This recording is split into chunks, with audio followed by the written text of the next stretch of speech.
Nah, selanjutnya saya akan menjelaskan mengenai negara setelah sebelumnya rekan-rekan saya sudah menjelaskan keluarga dan masyarakat sipil. Nah, negara ini merupakan salah satu dari tiga hal yang merupakan objek tertinggi dari kehidupan sosial manusia yang dikatakan oleh Hegel itu dalam bukunya The Sittlichkeit ataupun ethical system gitu. Bisa dikatakan suatu tingkatan kehidupan sosial tertinggi dalam kehidupan sosial manusia gitu. Nah, yang ketiga ini adalah negara.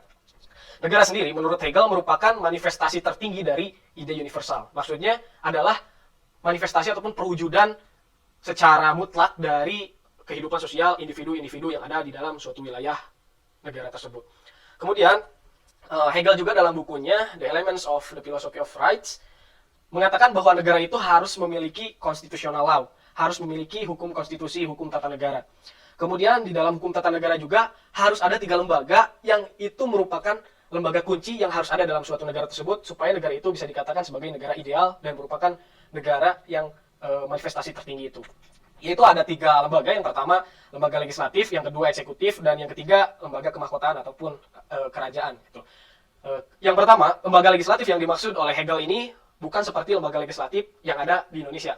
Yaitu kalau di Indonesia kita parlemen itu melalui perwakilan rakyat secara langsung berdasarkan daerah pemilihannya, berdasarkan wilayah pemilihannya. Namun menurut Hegel, perwakilan yang ada di legislatif ini adalah perwakilan 2 kamar. Yang pertama, perwakilan dari organisasi karya yang bisa dikatakan itu perusahaan ataupun korporasi, dan yang kedua adalah organisasi yang berdasarkan profesi, kelas sosial, dan kelompok sosial, seperti itu.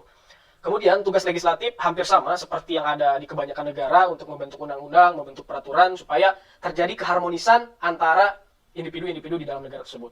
Kemudian, yang kedua, ada eksekutif. Nah, eksekutif itu tugasnya apa? Nah, eksekutif ini merupakan lembaga yang bertugas untuk menjalankan semua keputusan formal yang dibuat oleh si kemahkotaan itu, oleh raja, oleh pangeran, dan sebagainya lah.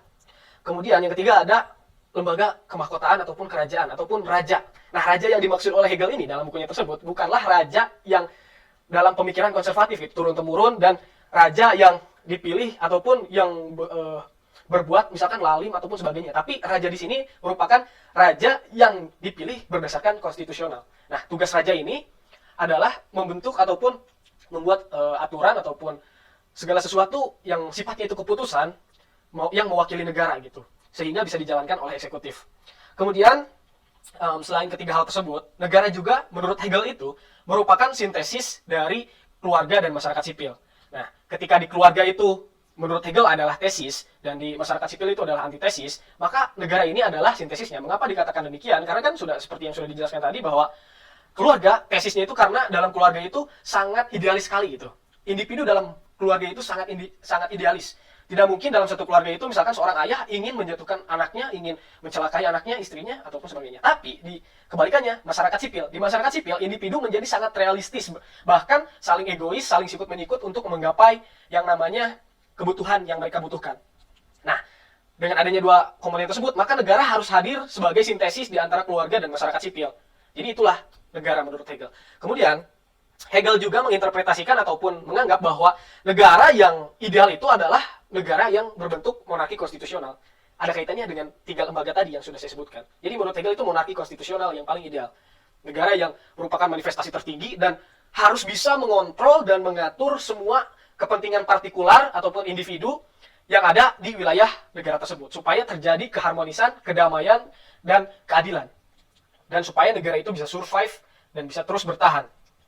Dalam sebuah buku yang saya baca yang judulnya itu Hitler's Philosopher, disebutkan bahwa dalam buku tersebut ternyata Hitler itu terinspirasi oleh Hegel dalam kiprah politiknya, sehingga ketika dia menjadi kanselir Jerman, Hitler membuat Jerman menjadi negara yang totaliter gitu. Membuat Jerman menjadi negara yang bisa dikatakan diktator gitu. Namun, ternyata menurut buku tersebut, ternyata Hitler itu mempelajari tidak hanya Hegel saja, tapi banyak filsuf yang lain. Tapi mempelajarinya hanya setengah-setengahnya saja. Sehingga dalam pelaksanaannya mungkin ada perbedaan, sehingga seperti itulah, seperti yang kita ketahui. Kemudian yang terakhir, pada intinya, filosofi politik Hegel tentang negara merujuk pada bahwa negara itu harus menjadi roh absolut. Jadi, bukan negara yang harus mengabdi kepada rakyat, tapi rakyatlah yang berkewajiban untuk mengabdi kepada negara. Negara yang dimaksud di sini tentunya bukan pada birokrasinya, tapi negara secara universal. Negara yang merupakan manifestasi dari ide-ide kepentingan-kepentingan universal. Mungkin demikian yang dapat saya sampaikan. Terima kasih.